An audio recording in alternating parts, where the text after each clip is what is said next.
As a dog trainer, if your goal is to teach the dog sit, stay, down, come, etc., pet dog stuff. I'm not talking about sport training, competitive obedience, detection work, that kind of stuff, but your basic pet dog stuff, making a family happy. If your goal is to teach a dog to do those things to pet dog levels, the reality is it doesn't take a whole lot of knowledge or skill to do that. What happens if our goals change? When we're starting out, this stuff is important to learn. This small percentage, this 20% of technique is important to learn. This is the stuff they teach in dog trainer schools.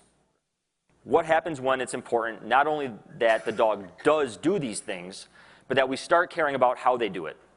What was the dog's experience through the process? How did the dog feel as you were training them? Was your training efficient? Was it graceful?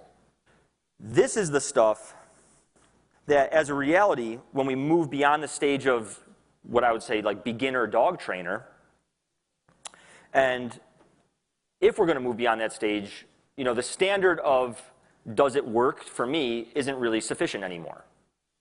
If we want to achieve these, I guess, loftier goals, right? If we want to bridge that gap between being a good dog trainer and being a great dog trainer, then it's actually going to be these details. It's this 80% or more, and I think it's actually a lot more, maybe like 90, 95% of subtle, refined knowledge, skill, technique, etc.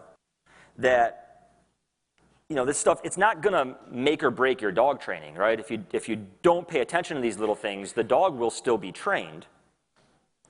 But it's going to slowly transform your training from good dog training into outstanding dog training. So this presentation is about those details and holding ourselves as professionals to a higher standard.